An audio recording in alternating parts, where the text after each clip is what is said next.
Teman-teman sekalian, secara histori, agama yang kita anut ini menguasai dunia. Kita baru sekitar 92 tahun saja tidak menguasai dunia. Dan ini perlu diungkapkan agar kaum muslimin sadar. Semenjak Nabi Muhammad SAW hijrah ke Madinah, dikenal dengan tahun 1 Hijriah. Dan hari ini kita berada di tahun 1430 sekian Hijriah. Berarti rentetan histori sejarah hijrah Nabi SAW sudah 1400 tahun. Kita mulai dari tahun pertama teman-teman sekalian. Waktu Nabi SAW hijrah ke Madinah, Madinah itu sebuah perkampungan kecil. Sampai sekarang pun Madinah adalah kota yang kecil di dunia ini. Apalagi di zaman dulu. Beliau hijrah ke sana teman-teman sekalian. Beliau sudah tahu waktu itu ada 2 negara besar, adik kuasa. Ada Persia menguasai setengah dunia, ada Romawi menguasai setengah dunia. Tidak pernah baginda Nabi SAW teman-teman sekalian sengaja pergi ke Persia atau Romawi untuk belajar masalah peradaban. Tidak pernah belajar militer atau tidak pernah meminta mereka datang untuk melatih muslimin. Tapi baginda Nabi SAW menjadikan Al-Quran dan Sunnah, wahyu yang telah diturunkan oleh Sang Pencipta Allah, raja yang sebenarnya sebagai pegangan. Maka mulai Nabi SAW membentuk militer sendiri, ekonomi sendiri, peradaban sendiri, segalanya di atas agama Islam itu sendiri. Dan kita tahu 10 tahun masa fase Madinah, Nabi SAW berhasil membuat seluruh jazirah Arab masuk Islam. Dan puncaknya adalah pembebasan kota Mekah dari kekufuran. Kemudian datang setelahnya Khulafaur Rasyidin yang sudah masyhur, Abu Bakar, Umar, Uthman, Ali radhiyallahu anhum ajma'in. Abu Bakar berkuasa dari tahun 11 Hijriah sampai 13 Hijriah dan sudah berhasil menembus Bahrain, dan sekarang kalau Bahrain itu Bahrain, Qatar, Imarat, beberapa pesisir teluk yang memang waktu itu masih dikuasai oleh orang-orang penyembah berhala. Kemudian datang Umar bin Khattab, puncak kejayaan Islam, tahun 13 sampai 23 Hijriah. 10 tahun fase kejayaan Islam ini luar biasa. Di tahun 15 Hijriah Umar bin Khattab mengutus pasukan yang dikenal dengan terjadinya perang Yarmuk, dipimpin oleh Abu Ubaidah bin Jarrah dan Khalid bin Walid radhiyallahu anhum ajma'in untuk menembus jazirah Arab.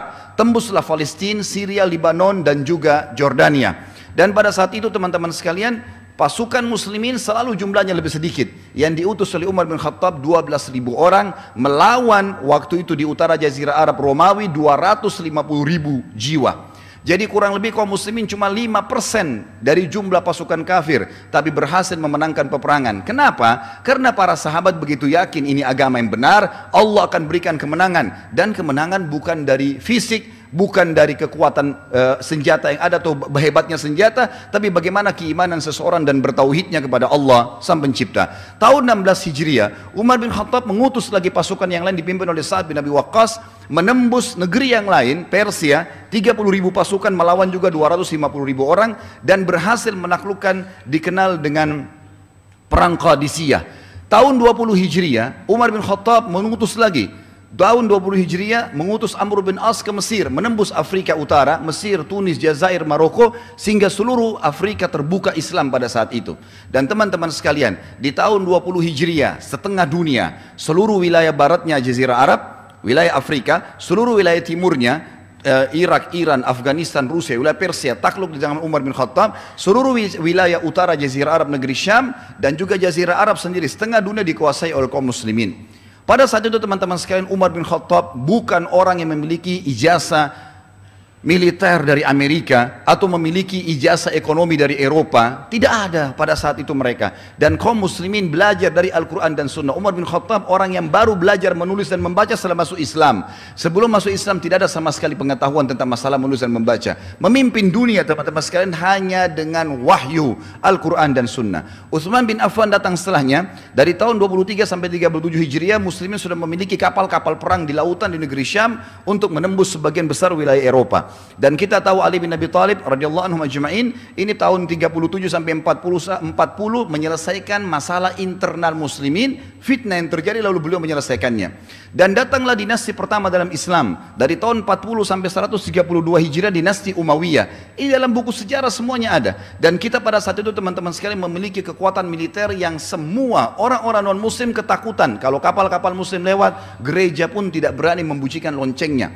Dan juga termasuk setelahnya datang dinasti Abbasiyah, kerajaan Abbasiyah tahun 132 sampai 656 Hijriah, dan pada saat itu hampir 3/4 dunia dikuasai oleh kaum muslimin. Dan tidak ada kekuatan yang lain kecuali Islam pada saat itu. Betul-betul mereka sangat berkuasa. Lebih hebat lagi datang setelahnya Utsmaniyah yang berkuasa dari tahun 657 sampai 1300, kurang lebih 92 tahun yang lalu, 1300, kalau dikurangi 38 ini kurang lebih 1320-an atau Masehinya 1924. Kita hari ini ada berada di tahun 2017. Berarti sekitar 93 tahun lalu saja waktu Utsmaniyah runtuh teman-teman sekalian, seluruh wilayah muslimin yang dijajah oleh orang-orang kafir ini kemudian disebarkanlah pendidikan-pendidikan liberal, pendidikan-pendidikan sekuler yang menjauhkan dari umat Islam dari agamanya, disebarkanlah pemahaman-pemahaman yang banyak membenci Islam sendiri atau menganggap keterpurukan Islam kalau kembali kepada Islam. Semenjak itu kaum muslimin terpuruk teman-teman sekalian. Oleh karena itu, kesimpulan yang ingin kita sampaikan saudaraku seiman, kembalilah kepada Islam itu, dan Islam yang sedang kita anut ini adalah agama yang benar, tinggal bagaimana mempertahankannya, mempelajari dan mengamalkannya, dan ini adalah ajaran yang benar. Kita tidak butuhkan yang lainnya. Apapun yang kita butuhkan semua sudah tersebutkan di situ. Maka harus teman-teman sekalian kita kembali ke sini, dan alhamdulillah sekarang kaum muslimin di Indonesia sudah mulai lebih semangat mempelajari agamanya, sudah mulai lebih sadar dengan adanya kejadian-kejadian besar yang dengan hikmah Allah terjadi. Dan kita tahu bagaimana pada saat Ahok menyebutkan kalimat tersebut, saya sangat yakin dia pun mungkin tidak sadar dalam mengucapkannya. Tapi bagaimana Allah membuat dia mengucapkan itu sehingga kaum muslimin bisa bersatu. Kaum muslimin mulai mempelajari agamanya, dan Allah sedang menyelamatkan kita mungkin dari banyak bahaya yang kita tidak tahu. Begitulah kalau Allah bermain teman-teman sekalian. Dan hiduplah dalam agama Islam dan meninggal dalam itu sebagaimana Allah berfirman, "Wala tamutunna illa wa antum muslimun." Dan janganlah meninggal kecuali dalam keadaan Islam. Oleh karena itu teman-teman sekalian, saya ingin ingatkan kembali lagi, kembalilah kepada agama Islam, pelajari. Jangan cuma banyak seperti rumah tangga di kita di Indonesia namanya Muhammad, suaminya, istri namanya Aisyah, tapi tidak ada diri Muhammad dan Aisyah di dalam diri mereka. Bahkan kita temukan ayah dan ibunya, ya, ibunya pakai jilbab, anaknya tidak pakai jilbab. Bahkan jauh sekali dari agama Islam, sehingga kita temukan Islam ini hanya menjadi simbolik saja. Dan semenjak itu terjadi teman-teman sekalian, maka tidak akan pernah jaya Islam ini lagi kecuali kita kembali ke agama kita. Izinkan saya menyampaikan dua buah hal sebagai penutup. Yang pertama teman-teman, dialog terjadi antara seorang anak muda muslim dari Mesir di Amerika yang sedang kuliah dengan seorang anak muda Yahudi yang sedang juga kuliah satu kelas. Kata si muslim Mesir ini, sekarang kalian ini orang-orang Yahudi menguasai negeri kami di Palestina. Kalian capok di sana, kalian jajah, dan kami masih punya kekuatan untuk membebaskan. Tapi ada hadis Nabi kami. Kami yakin dalam syariat kami ada hadis Nabi kami nanti kalau Dajjal sudah keluar dan akan dibunuh oleh Isa alaihissalam pada saat dia turun, kemudian kami akan membunuh kalian sampai kalau kalian sembunyi di atas batu atau di bawah pohon, batu dan pohon akan bicara, "Hai muslim, ini Yahudi, bunuhlah dia." Apa yang terjadi teman-teman sekalian? Si Yahudi tersenyum lalu berkata apa? "Benar, kami juga tahu hadis Nabi kalian itu. Kami juga tahu hadis Nabi kalian itu. Tapi ketahuilah, yang akan mengalahkan nanti kami bukan orang-orang seperti kamu ini. Orang-orang muslim yang sholat subuhnya seperti sholat Jumat." Maksudnya apa teman-teman sekalian? Kalau Jumat, kalau subuh seperti sekarang ini hadirnya muslimin di masjid ini, seperti ini jumlah yang hadir di masjid, maka iman dan Islam sudah tertanam dalam hati mereka. Tapi kalau hanya muadzin sama imam saja di masjid, semuanya pada sibuk dengan kegiatannya, maka mereka masih jauh dari agama. Yahudi saja tahu kapan kita bisa menang kalau kita kembali ke agama kita teman-teman sekalian.